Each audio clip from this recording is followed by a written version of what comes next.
Hey everyone, this is Josh with Josh Wright Piano TV. Today's episode is dedicated to Kara.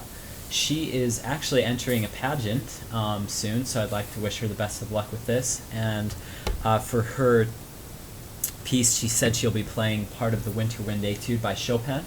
So she asked just for some general tips on the last little part, or the last recap. So I hope to be able to offer some ideas to her and to anybody else working on this piece today. Some of the things that I'd like to go over are just some practice techniques that I use that have been really helpful for me, and some ways that we can solidify technique with this, because this piece is really quite difficult. Not only are the notes really hard to learn, but there's a lot of different jumps and skips, and I haven't worked on this for quite a while, so this will be good. Just you'll see a more real view of someone working on it, rather than right after I've been playing it at a competition or something. So it might be a little rough is what I'm trying to say. Anyway, the first thing, so we'll just start from this.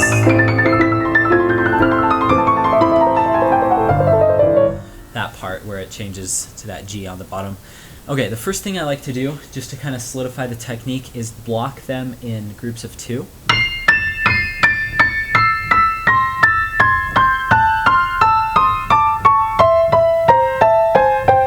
And you could actually do the other thing.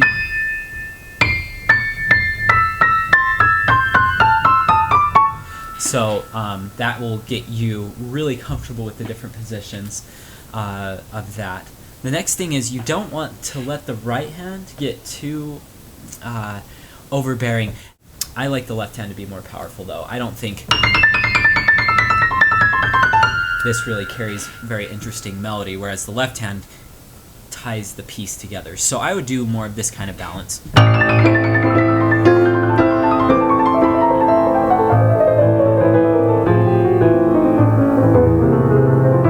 And anybody who's playing this piece, please shape the left hand, because you just hear so many, even like some professional recordings, very few that I've heard, but I have heard one before where it's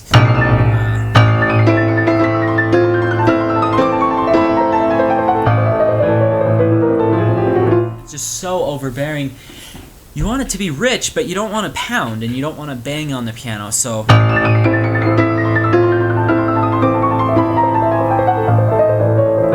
more lyrical.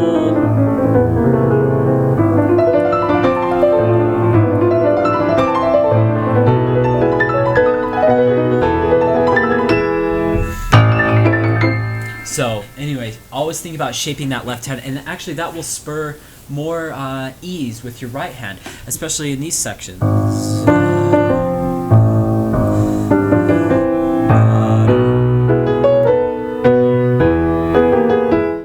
Okay, the next thing after I'd practice blocking and shaping, I would practice a lot of rhythms, and your rhythms don't have to necessarily be the things I've discussed in previous videos, such as like 5, 7, or 9 rhythms. What I would do in this piece is I would isolate the hard parts, because these are extremely hard little passages.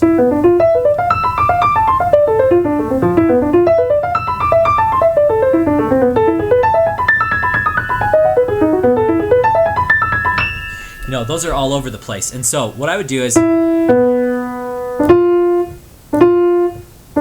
practice that over and over again. You don't want to turn your hand like this, because in real time you have to be down here and then turn. So I'd practice just going right there and then.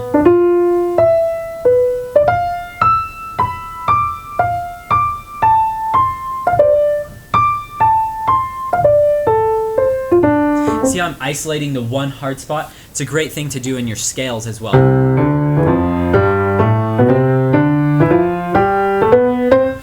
You'd have to do it for each separate hand, since sometimes they cross under at different parts. But you want to isolate those hard spots and play everything else in a nice slow tempo. So just to recap, I'll do a different spot now. Let's do this part. So we'll do. See, so.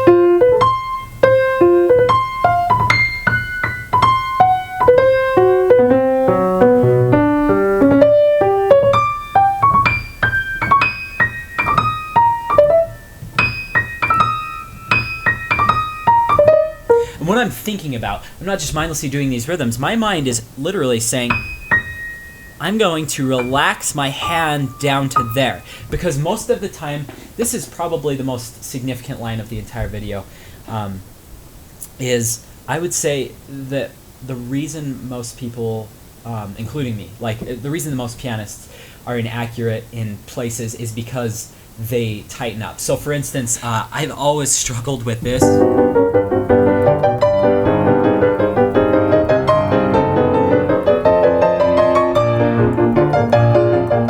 See, I start messing up right there because I get tight. Whereas if I was just loose,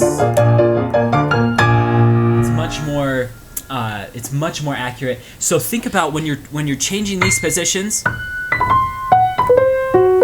See how loose my wrist is? It's just kind of, it's not flopping to the next place, but it's just shifting very quickly with the least amount of tension. So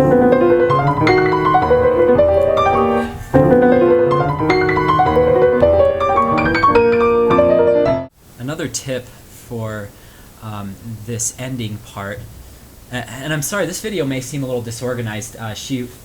Kara had just requested that I do kind of a general video on this last part, so I'm just giving some of the thoughts that I use on this piece. So the way I like to get a lot of bass sound on this last part,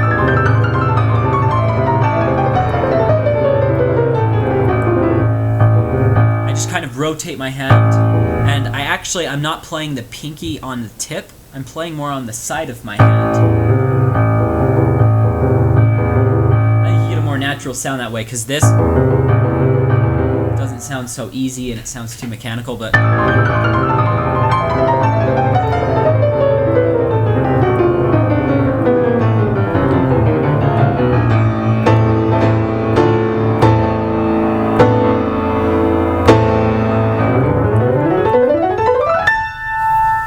same thing on this when you're coming up. Practice, you want the least amount of tension in your pinky when you come off there. So I like to kind of use my hand weight and my arm weight. See, this is all I'm doing. And I'm letting my arm weight drop into the note. Because otherwise it's this. You know, that's about as loud as I can go with my pinky by itself, but with my arm weight, it really is electric.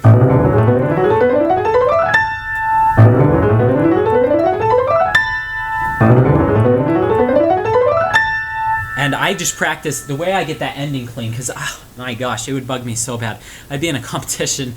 I've done this multiple times in competitions, and I just hate myself for it. Okay, I'd do a really good job throughout the piece, and then I do this.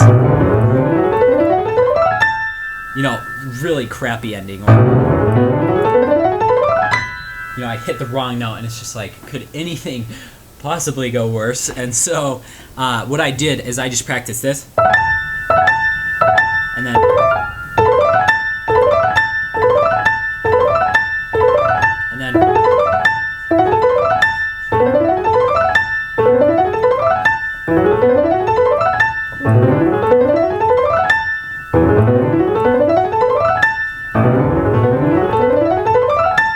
until I could just hit that A every time. I mean, if you missed like something like that, it wouldn't be as big as the A. You want it to be 100% clean, but that A is so critical because it ties back the harmony just from the very beginning of the piece. I hope this video has been helpful. I know it's been a lot of random thoughts, but I hope some of those techniques can help Kara as well as anybody else working on this piece. If anybody has questions, don't hesitate to email me. My email is josh@joshwrightpiano.com, and I'd be happy to do a video or just answer your email, whatever you'd prefer. So I hope to hear from you, and I'll post another video this next week. Thanks.